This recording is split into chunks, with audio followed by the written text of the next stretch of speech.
નમસ્કાર વિદ્યાર્થી મિત્રો, હું છું શિવાંગ રાવલ. વર્લ્ડ ઇન બોક્સની યુટ્યુબ ચેનલમાં આપનું ફરી સ્વાગત છે. અત્યાર સુધી આપણે પર્યાવરણ શ્રેણીમાં 9 જેટલા લેક્ચર્સ મૂકી દીધા છે. આ લેક્ચર્સની અંદર અલગ અલગ ટોપિક્સ આપણે ભણાવ્યા છે જે ફોરેસ્ટ ગાર્ડ અને વનપાલની પરીક્ષામાં તમને કામમાં આવે, જેની તમે એક સરસ મજાની લેક્ચરની નોટ બનાવી હશે. જે રેગ્યુલર વિદ્યાર્થીઓ છે, આપણી સાથે સંસ્થામાં અત્યારે ભણી રહ્યા છે, જનરલ બેચના છે, અથવા જે વિદ્યાર્થીઓ જે સ્પેશિયલ તૈયારી કરી રહ્યા છે ઘર બેઠા, તો એ લોકો માટે આ લેક્ચર ખૂબ ઉપયોગી છે. એટલે એક પણ લેક્ચર તમારે મિસ નહીં કરવાનો, અને એમાં જેટલી વિગતો ભણાવવામાં આવે છે એ વિડીયોને પોઝ કરીને સાંભળીને લખતા જવાનું, પોતાનું એક મટીરિયલ બનાવી નાખવાનું.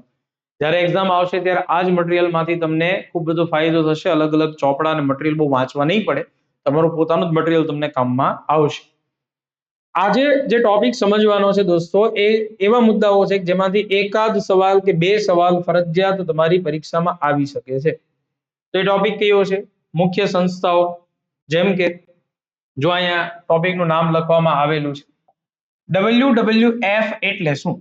હવે આ દોસ્તો WWF છે, તો એનો મીનિંગ પહેલા તો પૂછવામાં આવેલું છે. WWE નથી, આ બાધાબાધી વાળું પેલું નથી સાહેબ, આ WWF છે, જેનું પૂરું નામ થાય છે world wide fund for nature. જે તે સમયે એનું પૂરું નામ છે, એ શરૂઆત wildlife fund for nature થતું, અને લગભગ અમેરિકા જેવા દેશોમાં હજી પણ wildlife fund for nature વપરાય છે, પણ એમાં નામમાં સુધારો થઈ ગયો છે, world wide fund for nature. ફંડનો સીધો મતલબ એવો થાય કે આપણે અહીંયા નાણાકીય બાબત કરતા હોય, નાણાકીય બાબત થતી હોય, નેચર એટલે પ્રાકૃતિક બાબત છે. તો હવે એની સ્થાપના ક્યારે થઈ? 29 એપ્રિલ 1961 ના રોજ એની આ જે સંસ્થા છે એની સ્થાપના થઈ, જેનું મુખ્ય મથક છે એ સ્વિટ્ઝરલેન્ડના ગ્લાન્ડ શહેરમાં છે. જેનો લોગો છે એમાં જાયન્ટ પાંડા એ તમને જોવા મળશે. આ સવાલ પૂછાઈ ચૂકેલો છે, એટલે આપણે તમને પાંડા બતાવી પણ દીધું, જો આવું કંઈક તમને લોગો જોવા મળે. પ્રારંભિક નામ છે એનું વર્લ્ડ વાઇલ્ડ લાઈફ ફંડ હતું.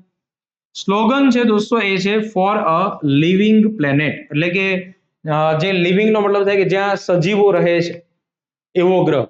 હવે સૌરમંડળના અત્યારે 8 ઓફિશિયલ ગ્રહ જેને આપણે અલગ અલગ નામથી ઓળખતા હોય, એમાંથી પૃથ્વી નામનો એક જ એવો પ્લેનેટ છે કે જેમાં જીવન અત્યારે શક્ય છે, જેમાં માણસો રહે છે, પ્રાણીઓ રહે છે, વનસ્પતિ રહે છે, બરાબર. તો એની માટે, લિવિંગ પ્લેનેટ માટે આ એનું સ્લોગન છે. આ પરીક્ષામાં પૂછાઈ જાય તમને.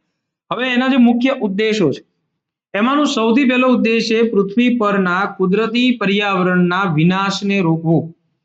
અત્યારના સમયમાં દોસ્તો જેટલા પણ ઔદ્યોગિક એકમો છે કે જેટલા વાહનો છે કે એના કારણે પૃથ્વી પર જે નુકસાન થઈ રહ્યું છે, આની માટે આપણે જવાબદાર તો છીએ જ, પણ સમય સાથે અત્યારે આપણે એને અટકાવી ન દઈએ. હવે એવું તો થાય નહીં કે પ્રારંભિક યુગ જે હતું, પાષાણ યુગ હતો, લાકડાનો યુગ હતો, જેમાં માણસ, હવે અત્યારે ખનીજનો યુગ છે, સંસાધનનો યુગ છે, અને જેટલું આપણે ઉપયોગ કરશું એટલું નુકસાન પૃથ્વીને તો થવાનું જ છે. તો કોઈક સંસ્થાઓ એવી હોવી જોઈએ કે જે લોકોને અવેર કરે, બરાબર, જાગૃત કરવાનું કામ કરે. એટલે આ જે સંસ્થા જેનું કામ છે કુદરતી પર્યાવરણ જે આપણું છે એના વિનાશને રોકવું, જૈવ વિવિધતાનું રક્ષણ કરવું, એટલે બાયોડાયવર્સિટીનું રક્ષણ કરવું, પ્રદૂષણમાં ઘટાડો કરવો, અને કુદરતી સંસાધનોનો સતત ઉપયોગ છે અથવા એનો બગાડ છે એને અટકાવવું. સાહેબ આપણે અત્યારે ઉર્જા મેળવવા માટે કોલસો સળગાવીએ છીએ, પછી વાહનો ચલાવવા માટે પેટ્રોલિયમ ધુમાડા કરતા હોઈએ છીએ. આપણી શોખ નથી, એ જરૂરિયાત છે. પણ દોસ્તો જો અહીં બે વસ્તુ છે, કાં તો એનો ઉપયોગ ઘટાડવામાં આવે અથવા એનો બગાડ ઘટાડવામાં આવે, કાં એને અટકાવી દેવામાં આવે.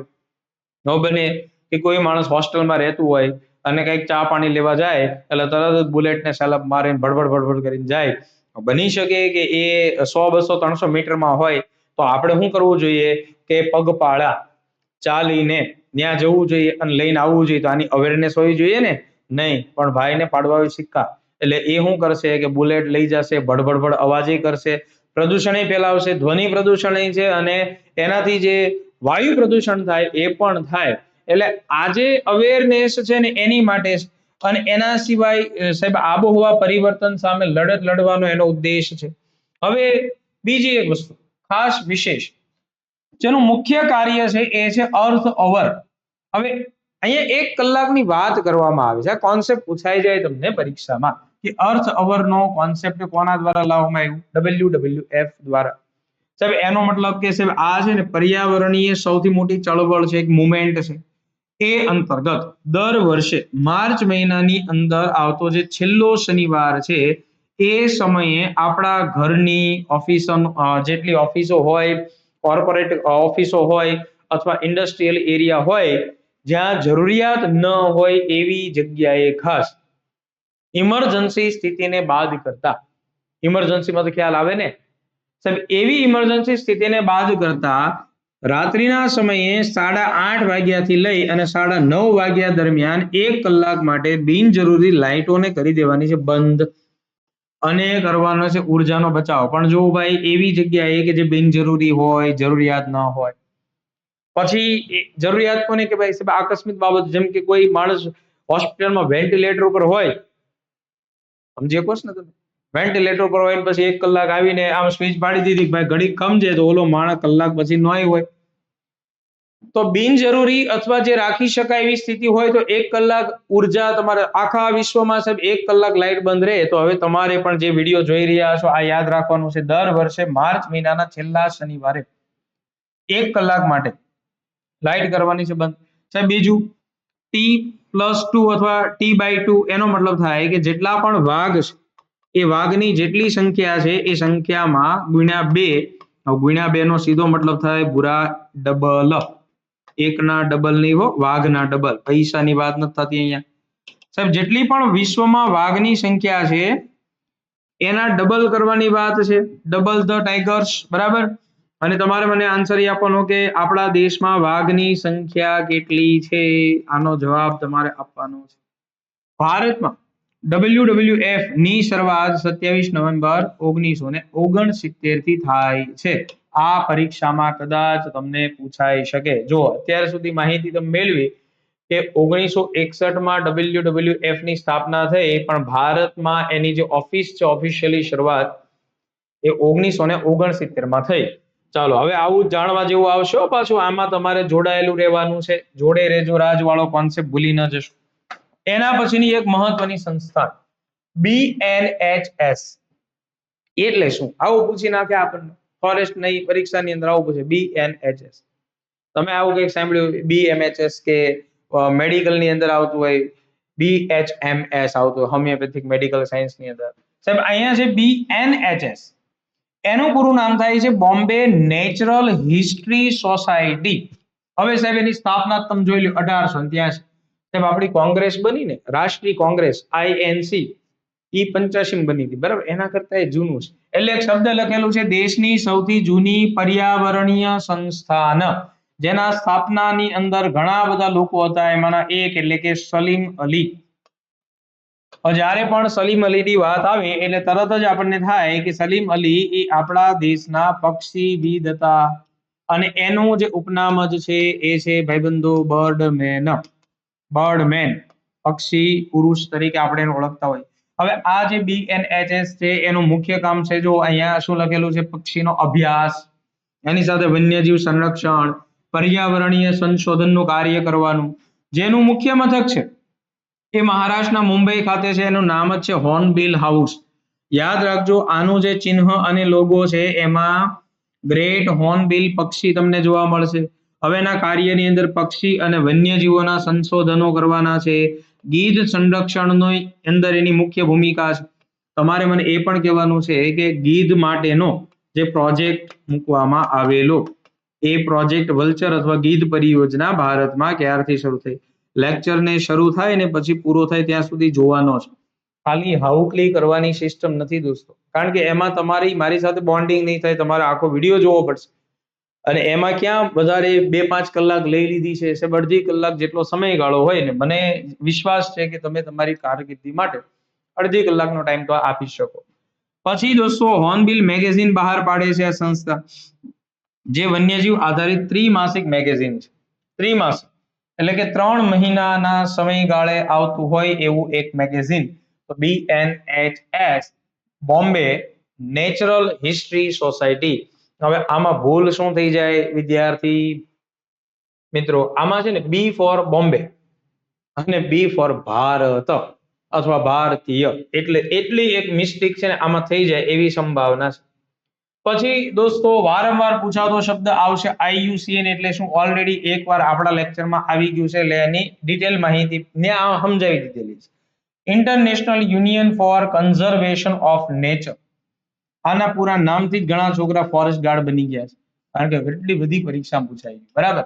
International union for conservation of nature સ્થાપના તારીખથી ઘણા બની ગયા છે 5 ઓક્ટોબર 1948 ને એનું પણ વડું મથક ગ્લાન્ડ શહેર સ્વિટ્ઝરલેન્ડમાં છે.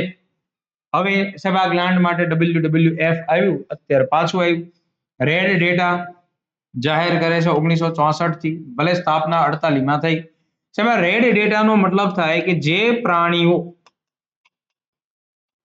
જોખમના આધારે છે એ જોખમ આધારે કેટેગરી આપવામાં આવે.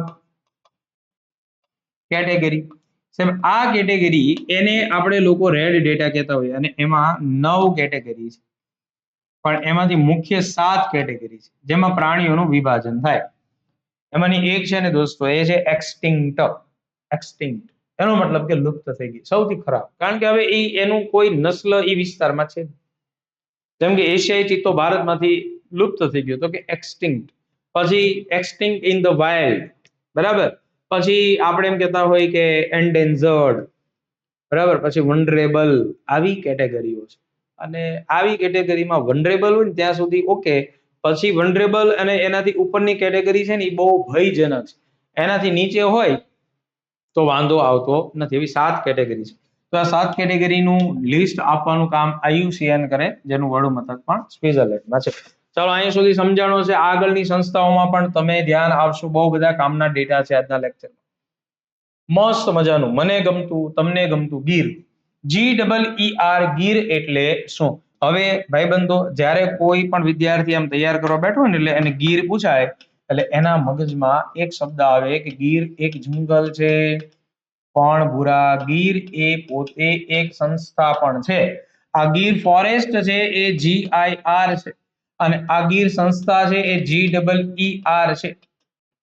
હવે આ સંસ્થાન છે એનું મુખ્ય કામ શું છે? એ એક પ્રકારે પ્રાકૃતિક જે સંશોધન કરતી હોય એવી સંસ્થા છે. અને આ ગીર તો જંગલ છે જેમાં એશિયાઈ સિંહો રહે છે, એટલે શબ્દ એક છે પણ એ બંનેના રસ્તાઓ અલગ અલગ છે. આપણે એ સમજવું છે ગીરનું પૂરું નામ શું થાય? Gujarat ecological education and research foundation. Gujarat ecological education, આ આખો શબ્દ છે એકચ્યુઅલી ઇકોલોજીકલ એજ્યુકેશન અને રિસર્ચ. સાહેબ આ ગુજરાત સરકારના વન અને પર્યાવરણ વિભાગ હેઠળ કાર્ય કરતી સંસ્થાન છે. સ્થાપના એની થઈ ગઈ છે 1982 માં. મુખ્ય મથક એનું ઇન્દ્રોડા પાર્ક છે, જે ગાંધીનગર જિલ્લામાં આવેલું છે. એના જે અધ્યક્ષ હોય એ હોદ્દાની રૂએ હોય છે મુખ્યમંત્રી, એટલે આપણા ગુજરાતના મુખ્યમંત્રી છે એના ચેરપર્સન હોય. એનું જે મુખ્ય કાર્ય છે એ છે શાળા કોલેજોના વિદ્યાર્થીઓને અને શિક્ષકો માટે પ્રાકૃતિક શિબિરનું આયોજન કરવું, એટલે કે નેચરથી વાકેફ કરવા. સાહેબ આનું જે ઇન્દ્રોડા નેચરલ પાર્કનું સંચાલન છે એ પણ ગીર દ્વારા થાય છે, એટલે કે ગીરનું વડું મથક જ ઇન્દ્રોડા પાર્કમાં છે. હવે જે વિદ્યાર્થીઓને ખ્યાલ છે એ લખેલું પણ છે કે આપણા ગુજરાતમાં આવેલું જે ઇન્દ્રોડા પાર્ક છે, ઇન્દ્રોડા પાર્ક એ ગુજરાતનું સૌથી મોટું નેચરલ પાર્ક અથવા નેચર પાર્ક છે. એનું ગુજરાતી થાય છે પ્રાકૃતિક ઉદ્યાન. જરાક મને માહિતી આપો, કેટલા વિદ્યાર્થી મિત્રો છે એ આ ઇન્દ્રોડાની મુલાકાતે જઈ આવ્યા છે? બરાબર, કોમેન્ટની અંદર જરાક જણાવજો ને તમારા અનુભવ પણ ખાસ કહેજો, શું શું જોયું તમે.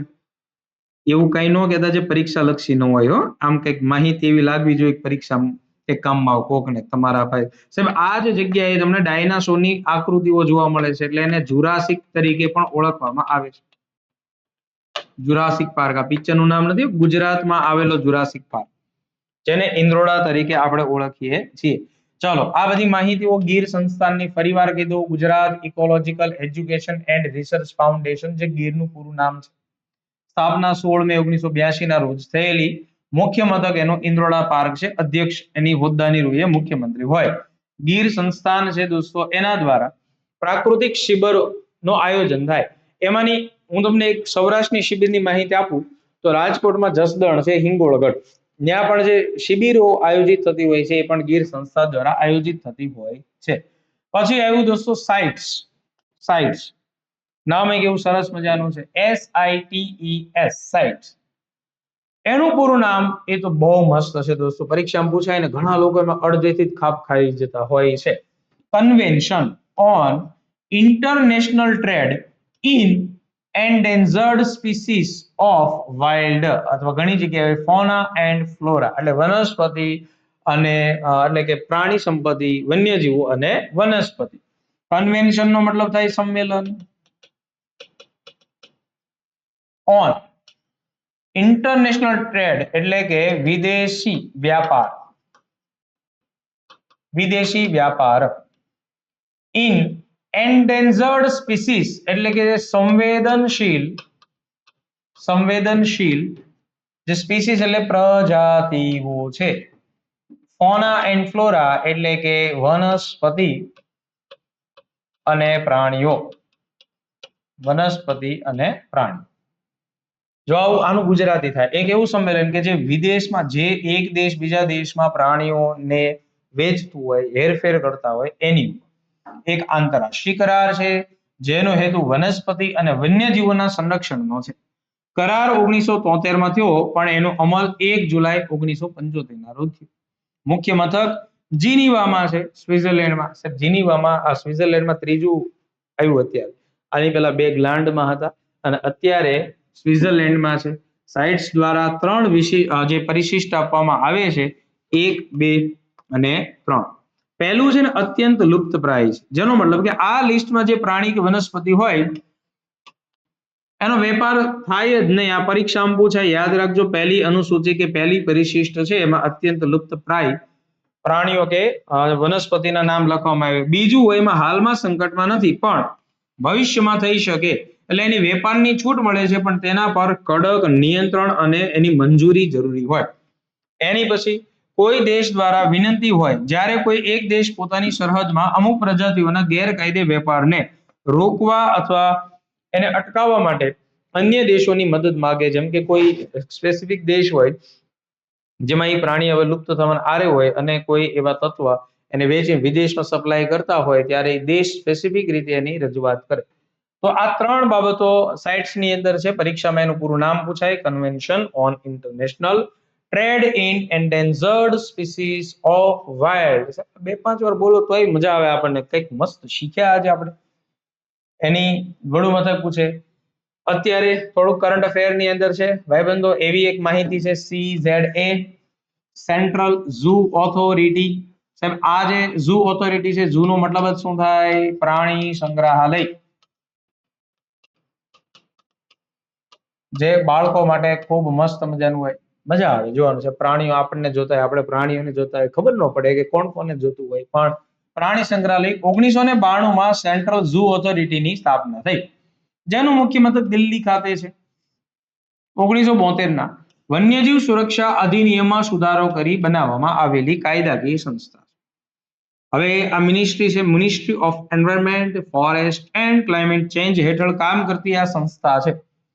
કદાચ પૂછી નાખે કે ભાઈ CZA કોના દ્વારા હેન્ડલ થાય. એનું જે મુખ્ય કાર્ય છે એ છે ભારતના કોઈ પણ પ્રાણી સંગ્રહાલય, જેને આપણે ઝૂ કહીએ, એની રચના કરવી કે એનું સંચાલન કરવા માટેની પૂર્વ મંજૂરી આપવી.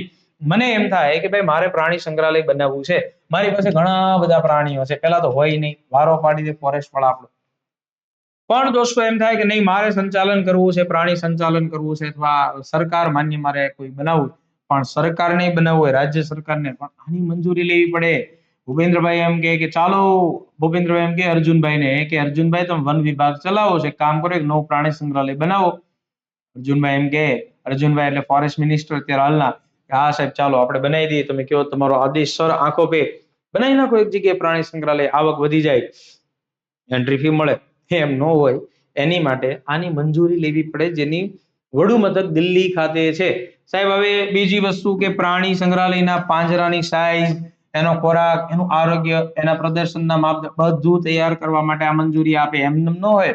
હવે સિંહને રહેવા માટે જે જગ્યા જોવે, એટલું તો પાંજરું મૂકી દે, સિંહને એમને બેઠો રહેવું પડે, હલનચલન ન થાય, બિચારો એમનેમ ગુજરી જાય. એટલે પ્રાણી સંગ્રહાલયના નિયમન માટે બરાબર આ સંસ્થા કામ કરે છે.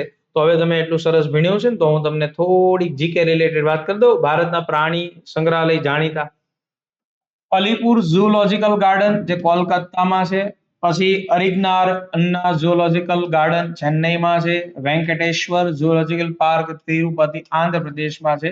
ભારતના સૌથી જૂના અને સૌથી મોટા પાર્ક પૈકીનું એક. નંદનકાનન ઝૂલોજિકલ પાર્ક જે ભુવનેશ્વર ઓડિશામાં છે. રાષ્ટ્રીય પ્રાણી સંગ્રહાલય દિલ્હી ખાતે છે, આ પૂછાઈ શકે તમને. પછી છે પદ્મજા નાયડુ હિમાલયન પ્રાણી સંગ્રહાલય દાર્જિલિંગ, એમાં શબ્દ હિમાલયન છે, દાર્જિલિંગ પશ્ચિમ બંગાળમાં. નહેરુ પ્રાણી બાગ હૈદરાબાદમાં, જો કમલા નહેરુ નહીં મુન્ના, એ આવશે હમણાં. વન વિહાર, આ તો જો કે રાષ્ટ્રીય ઉદ્યાન પણ છે ને પ્રાણી બાગ છે, એ મધ્યપ્રદેશમાં છે. નવાબ વાજિદ અલી શાહ ઝૂલોજિકલ ગાર્ડન એ લખનૌની અંદર સ્થિત છે. હવે આપણે લોકોએ એ જોવું છે ગુજરાતમાં આવેલા હોય એવા જાણીતા પ્રાણી સંગ્રહાલયો. દોસ્તો આ તમને વિડીયોની અંદર હું તમને એ માહિતી આપવાનો છું ગુજરાતના કયા કયા પ્રાણી બાગો આવેલા છે. આપણા ગુજરાતમાં સૌથી જૂનામાં જૂનું પ્રાણી સંગ્રહાલય છે સક્કરબાગ. દોસ્તો જુનાગઢમાં સ્થાપના થઈ 1863 ની અંદર અને સૌથી જૂનું માનવામાં આવે છે. કમલા નહેરુ ઝૂઓલોજિકલ ગાર્ડન અથવા પાર્ક જે કાંકરિયા તળાવ જે જગ્યા અમદાવાદમાં છે, 1951માં રૂબિન ડેવિડ દ્વારા એની સ્થાપના કરવામાં આવી હતી. સયાજીબાગ ઝૂ વડોદરામાં છે. સરદાર પટેલ ઝૂઓલોજિકલ પાર્ક છે કેવડિયા નર્મદા ખાતે બનાવવામાં આવેલું છે. સરથાણા નેચર પાર્ક અને ઝૂ સુરતમાં છે. ઇન્દ્રોડા પાર્ક ગાંધીનગરમાં, પ્રદ્યુમન પાર્ક છે એ રાજકોટમાં છે. ચાલો જેટલા પણ મુદ્દા મેં અહીંયા તમને કીધા છે ફરીવાર યાદ કરાવી દઉં. ગુજરાતની અંદર આવેલા હોય એવા મુખ્ય પ્રાણી સંગ્રહાલયો. દોસ્તો ગુજરાતના પ્રાણી સંગ્રહાલયો ઘણી બધી પરીક્ષામાં પૂછાય છે, જેમ કે સક્કરબાગ છે જુનાગઢમાં, કમલા નહેરુ ઝૂઓલોજિકલ ગાર્ડન છે કાંકરિયા અમદાવાદમાં, સયાજીબાગ વડોદરામાં, સરદાર પટેલ ઝૂઓલોજિકલ પાર્ક કેવડિયા નર્મદા ખાતે, સરથાણા નેચર પાર્ક અને ઝૂ સુરતમાં, ઇન્દ્રોડા પાર્ક ગાંધીનગરમાં, પ્રદ્યુમન પાર્ક ઝૂ એ રાજકોટમાં આવેલું છે.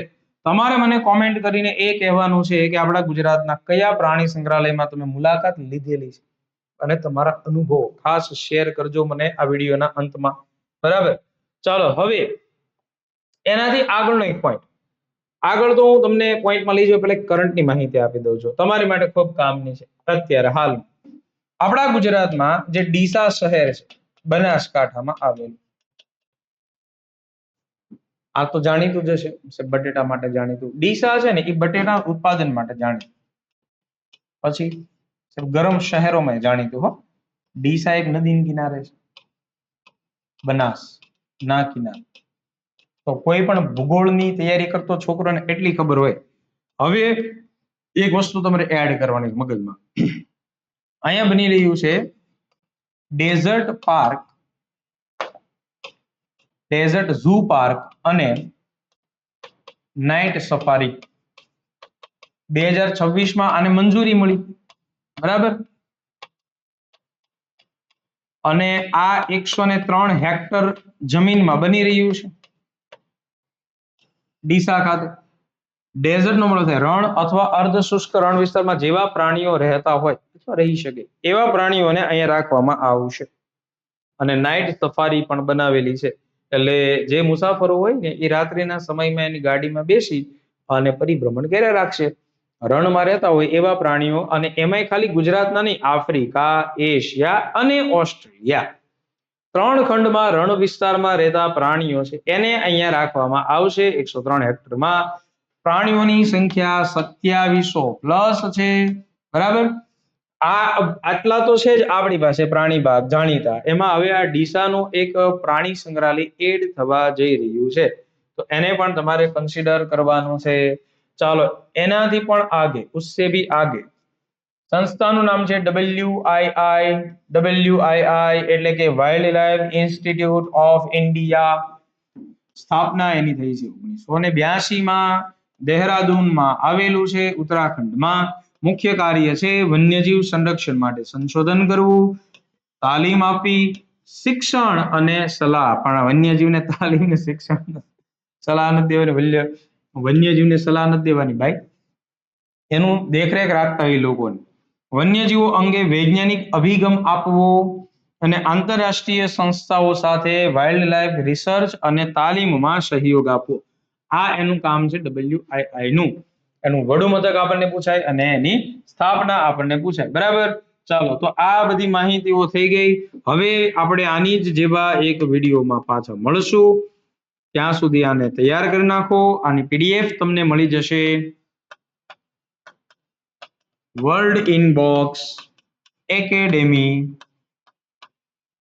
નામની મોબાઈલ એપ્લિકેશનમાં.